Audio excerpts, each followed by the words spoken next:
Dear friends and followers, Suman Guru education YouTube ఛానల్కి స్వాగతం. రెగ్యులర్గా మన ఛానల్ని ఫాలో అవుతున్న ఫాలోవర్స్ అందరికీ కూడా ముందుగా హృదయపూర్వక అభినందనల్ని తెలుపుకుంటున్నాను.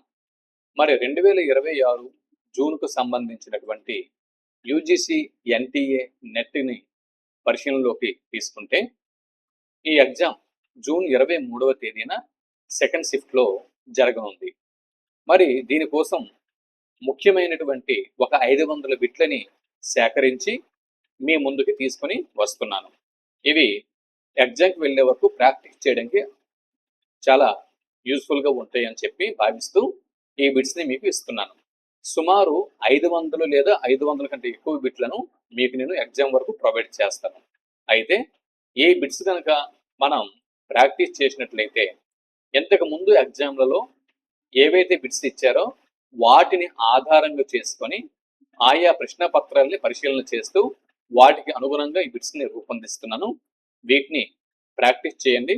మీరు ప్రిపేర్ అయ్యేటటువంటి బుక్స్ మీరు ప్రిపేర్ అవుతూ ఈ బిట్స్ కూడా ప్రతిరోజు కూడా అందిస్తూ ఉంటాను కాబట్టి వీటిని కూడా ప్రాక్టీస్ చేస్తూ ఎగ్జామ్కి వెళ్తే మంచి ఫలితం ఉంటుంది. అయితే ఇప్పుడు మనం వివరాల్లోకి వెళ్ళినట్టుగైతే ఇవన్నీ కూడా మనం ఇంతకు ముందు 2 వీడియోల్లో పూర్తి చేసుకోవడం జరిగింది. ఈ బిట్స్ అన్ని కూడా గత 2 వీడియోల్లో పూర్తి చేస్తాం. దాదాపు 50 బిట్లు మనం పూర్తి చేసుకోవడం అనేది జరిగింది. 51వ బిట్ నుంచి మనం ఇప్పుడు చూద్దాం. గత బిట్స్ ఎవరైతే చూడలేదో వాళ్ళు ఒకసారి ఈ వీడియో చివరిలో ఎండ్ కార్డ్లో ఇచ్చాను. ఎండ్ కార్డ్లోకి వెళ్ళి వీడియోస్ని చూడొచ్చు. లేకపోతే ఈ వీడియో క్రింద డిస్క్రిప్షన్లో కూడా లింక్ ప్రొవైడ్ చేస్తాను, వెళ్ళి చూడండి. ఇకపోతే 51వ బిట్ నుంచి ఇప్పుడు మనం ప్రాక్టీస్ చేయాల్సి ఉంది కాబట్టి వీటిని ఇప్పుడు మనం ప్రాక్టీస్ చేస్తూ ముందుకి వెళ్ళిపోదాం. 51వ బిట్ నంబర్ 51. 51వ బిట్ కనుక మీరు పరిశీలన చేస్తే మహాభారత సంగ్రామంలో దుర్యోధనుడు ఎదుర్కొన్న మొదటి శత్రువు ఎవరండి? దుర్యోధనుడు. మహాభారత సంగ్రామంలో దుర్యోధనుడు ఎదుర్కొన్న మొదటి శత్రువు ఎవరు? అర్జునుడు, భీముడు, యుధిష్ఠిరుడు, సాత్యకి. వీటిలో సరైన జవాబుని గుర్తించండి. సరైన సమాధానాన్ని గుర్తించండి. జవాబు ఆప్షన్ 2 భీముడు సరైనటువంటి జవాబు. ఆప్షన్ 2 భీముడు సరైనటువంటి జవాబు. మహాభారత సంగ్రామంలో దుర్యోధనుడు ఎదుర్కొన్న మొట్టమొదటి శత్రువు భీముడు. తర్వాత 52వ బిట్ని ఇప్పుడు మనం చూస్తున్నాం. భీష్ముడి వాహనం ఏమిటి? భీష్ముడి వాహనం ఏమిటి? గాజు వాహనం, అస్థి వాహనం, రథము, ఉక్కు వాహనం. వీటిలో సరైన ఆప్షన్ని గుర్తించండి. భీష్ముడి వాహనం ఏమిటి అన్నది ఇక్కడ బిట్టు. జవాబు ఆప్షన్ 2 హస్తి అంటే ఏనుగు. సరైనటువంటి జవాబు హస్తి లేదా ఏనుగు అన్నది భీష్ముడి యొక్క వాహనం. 53వ బిట్టు మహాభారతంలోని భగవద్గీతలోని శ్లోకాల సంఖ్య. మహాభారతంలో భీష్మ పర్వంలో భగవద్గీత వస్తుంది. ఈ భగవద్గీతలోని శ్లోకాల సంఖ్య ఎన్ని? 200, 500, 700, 1000. వీటిలో సరైనటువంటి జవాబుని గుర్తించండి. జవాబు ఆప్షన్ 3. జవాబు ఆప్షన్ 3 700. మహాభారతంలోని భగవద్గీతలోని శ్లోకాల సంఖ్య 700. 54వ బిట్టు భీష్ముడు రాజధర్మం గురించి. Bit number 54. భీష్ముడు రాజధర్మం గురించి యుధిష్ఠిరునికి ఉపదేశం ఇచ్చిన పర్వం క్రింది వాటిలో ఏది? భీష్ముడు రాజధర్మం గురించి యుధిష్ఠిరుడు అంటే ధర్మరాజు. యుధిష్ఠిరుడికి ఉపదేశం ఇచ్చిన పర్వం క్రింది వాటిలో ఏది? భీష్ముడు రాజధర్మం గురించి యుధిష్ఠిరుడికి ఉపదేశం ఇచ్చిన పర్వం ఏది? భీష్మ పర్వం, శాంతి పర్వం, అనుశాసనిక పర్వం, మౌసల పర్వం. వీటిలో ఈ 4 వాటిలో సరైన ఆప్షన్ ని గుర్తించండి. 54వ బిట్టు. జవాబు ఆప్షన్ 2 శాంతి పర్వం సరైనటువంటి జవాబు. జవాబు శాంతి పర్వం. 55వ బిట్టు. ద్రౌపది సోదరుని పేరు ఏమిటి? ద్రౌపది దేవి యొక్క సోదరుని పేరు ఏమిటి? సాత్యకి, ఉత్తర, శిఖండి, దృష్టద్యుమ్నుడు. ద్రౌపది దేవి యొక్క సోదరుడు ఎవరు? జవాబు ఆప్షన్ 4 దృష్టద్యుమ్నుడు సరైనటువంటి జవాబు. 56వ బిట్టు. శిఖండి తండ్రి ఎవరు? 56వ బిట్టు. శిఖండి తండ్రి ఎవరు? ద్రోణాచార్యుడు, భీష్ముడు, విరాటుడు, ద్రుపదుడు. సరైన జవాబుని గుర్తించండి. శిఖండి తండ్రి ఎవరు? జవాబు ఆప్షన్ 4 ద్రుపదుడు సరైనటువంటి జవాబు. ద్రుపదుని యొక్క కుమారుడు శిఖండి. 57వ బిట్ని ఇప్పుడు మనం చూస్తున్నాం. Bit number 57. కురుక్షేత్ర యుద్ధంలో అర్జునుడి రథం పేరు ఏమిటి? కురుక్షేత్ర యుద్ధంలో అర్జునుడి రథం పేరు కపిధ్వజ, సుదర్శన, ఇంద్రధ్వజ, గరుడధ్వజ. వీటిలో సరైన జవాబుని గుర్తించండి. కురుక్షేత్ర సంగ్రామంలో అర్జునుడి యొక్క రథం పేరు కపిధ్వజం సరైనటువంటి జవాబు. కపిధ్వజం సరైనటువంటి జవాబు. 58వ బిట్ని ఇప్పుడు మనం చూస్తున్నాం. Bit number 58. శ్రీకృష్ణుడు మరియు జాంబవతిల కుమారుడు క్రింది వారిలో ఎవరు? శ్రీకృష్ణుడు మరియు జాంబవతిల కుమారుడు క్రింది వారిలో ఎవరు? ఆప్షన్ 1 ప్రద్యుమ్నుడు, ఆప్షన్ 2 అనిరుద్ధుడు, ఆప్షన్ 3 సాంబ, ఆప్షన్ 4 గడ. వీటిలో శ్రీకృష్ణుడు మరియు జాంబవతుల కుమారుడు ఎవరు గుర్తించండి. జవాబు సాంబ సరైనటువంటి జవాబు. 59వ బిట్టు. కర్ణుడిని చంపడానికి అర్జునుడు ఏ అస్త్రంని ప్రయోగించాడు?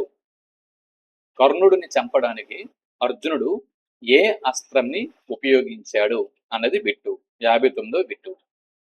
వజ్రాయుధం, ప్రజాపతి అస్త్రం, బ్రహ్మాస్త్రం, నాగాస్త్రం. ఇదే బిట్టు ఎగ్జామ్లో వస్తే సరైన జవాబుగా దేని గుర్తిస్తారు? కర్ణుడిని చంపడానికి అర్జునుడు ఉపయోగించిన అస్త్రం ఆప్షన్ 1 వజ్రాయుధం సరైనటువంటి జవాబు. వజ్రాయుధం సరైనటువంటి జవాబు. 60వ బిట్టు. శల్య పర్వంలో శల్యుడు ఏ రాజు సోదరుడిగా పరిచయం అవుతాడు? శల్య పర్వంలో శల్యుడు ఏ రాజుకి సోదరుడిగా పరిచయం అవుతాడు? ఆప్షన్ 1 ద్రుపదుడు, ఆప్షన్ 2 అశ్వత్థామ, ఆప్షన్ 3 సూర్యకుమారుడు, ఆప్షన్ 4 మద్రరాజు. సరైన జవాబుని గుర్తించండి. జవాబు ఆప్షన్ 4 మద్రరాజు సరైనటువంటి జవాబు. మద్రరాజుకి సోదరుడుగా శల్య పర్వంలో శల్యుడు పరిచయం అవుతాడు. 61వ బిట్టు. కర్ణుడి యొక్క ఆయుధం పేరు ఏమిటి? కర్ణుడి యొక్క ఆయుధం గాంధీవం, విజయ, వసవర్ధన, శారంగ. సరైన జవాబుని గుర్తించండి. జవాబు ఆప్షన్ 3 వసవర్ధన సరైనటువంటి జవాబు. వసవర్ధన. కర్ణుడి ఆయుధం వసవర్ధన. అరణ్య పర్వంలో ద్రౌపదిని వేధించిన రాక్షసుడు ఎవరు? చూడండి, అరణ్య పర్వం కూడా గుర్తుపెట్టుకోవాలి. అరణ్య పర్వంలో ద్రౌపది దేవిని వేధించిన రాక్షసుడు ఎవరు? జటాసురుడు, బకాసురుడు, అలాగే దుశ్శాసనుడు, కీచకుడు. వీరిలో సరైన జవాబు గుర్తించండి. జవాబు ఆప్షన్ 1 జటాసురుడు సరైనటువంటి జవాబు. దాని తర్వాత bit number 63. 63వ bit.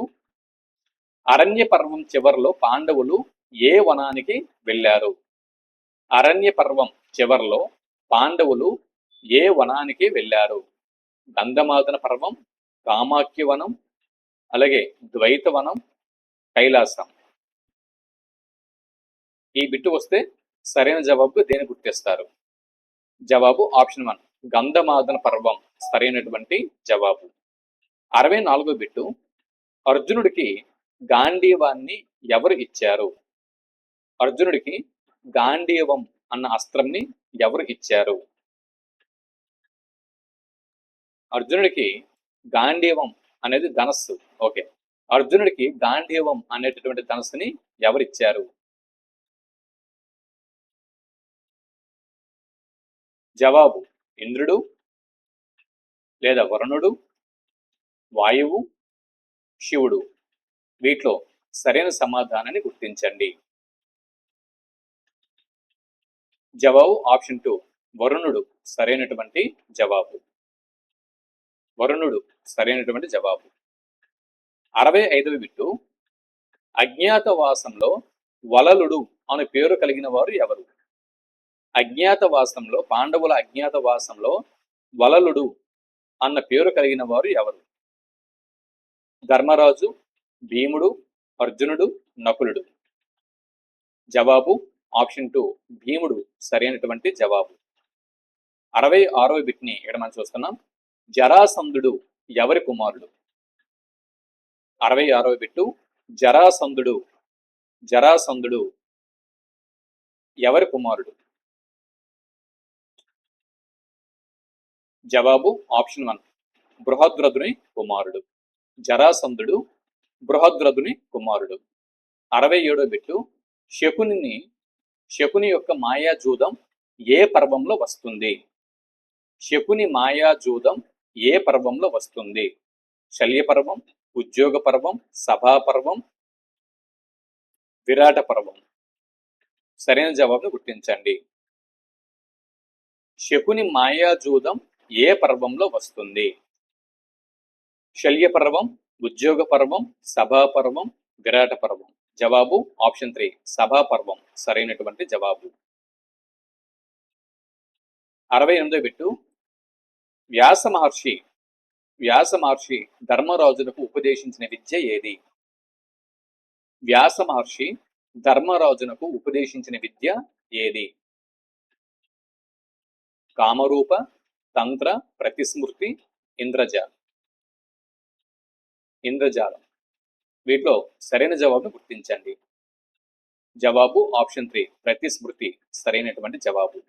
69వ bit Keechaka వధ ఏ పర్వంలో వస్తుంది? కీచక వధ ఏ పర్వంలో వస్తుంది?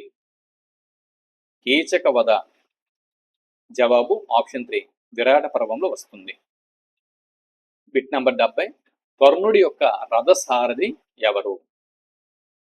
కర్ణుడి యొక్క రథసారథి ఎవరు? కర్ణుడి యొక్క రథసారథి ఎవరు? జవాబు ఆప్షన్ 3 శల్యుడు సరైనటువంటి జవాబు. 71వ బిట్టు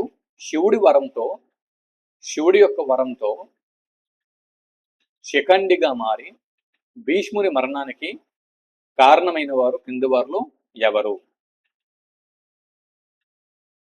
శివుడి యొక్క వరంతో శిఖండిగా మారి భీష్ముని యొక్క మరణానికి కారణమైనటువంటి వారు ఎవరు? జవాబు ఆప్షన్ 1 అంబ సరైనటువంటి జవాబు. 72వ బిట్టు వసుదేవుని యొక్క సోదరి ఎవరు?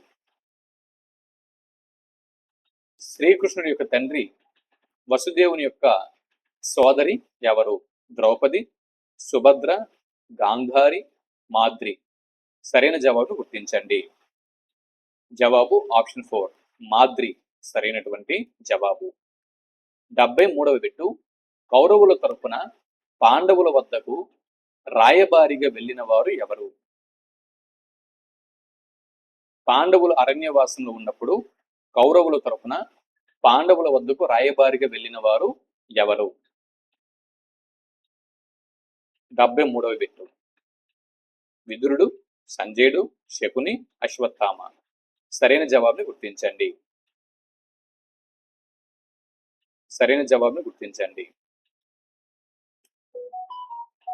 జవాబు సంజయుడు సరైనటువంటి జవాబు.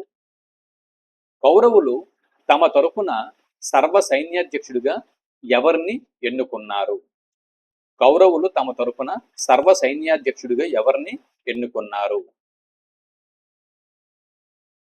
జవాబు ఆప్షన్ 2 భీష్ముడిని ఎన్నుకున్నారు. 75వ బిట్టు కౌరవుల వద్దకు మొదట పాండవుల రాయబారిగా వెళ్ళిన వారు ఎవరు? కౌరవుల వద్దకు మొదట పాండవుల రాయబారిగా వెళ్ళిన వారు ఎవరు? జవాబు ఆప్షన్ 1 ద్రుపదుడు సరైనటువంటి జవాబు. ఈ వీడియోలో 25 బిట్లు పూర్తి చేసుకున్నాం. దీంతో 75 బిట్లు పూర్తయ్యాయి. అయితే డియర్ ఫ్రెండ్స్, మరో 25 బిట్లు అంటే 100వ బిట్టు వరకు మహాభారతం బిట్లే నడుస్తాయి. దాని తర్వాత 101వ బిట్ నుంచి చాప్టర్ అనేది నేను మార్చడం జరుగుతుంది. మహాభారతం నుంచి కూడా UGC net, AP set, Telangana set వీటిల్లో ప్రశ్నలు అనేవి వస్తూ ఉంటాయి. కాబట్టి మహాభారతాన్ని తప్పనిసరిగా మహాభారతం నుంచి ముఖ్యమైనటువంటి పాయింట్స్ని మనం కవర్ చేయాల్సి ఉంటుంది. కాబట్టి ఈ విధంగా ఇప్పటికీ 3 వీడియోల ద్వారా 75 బిట్లని పూర్తి చేసుకున్నాం. 4వ వీడియోలో మరొక 25 బిట్లని పూర్తి చేసుకుందాం. 100 బిట్లు అవుతాయి. దాని తర్వాత అక్కడికి మహాభారతాన్ని ఆపి మరో అంశంని తీసుకుందాం. అంతవరకు సెలవు. నమస్తే.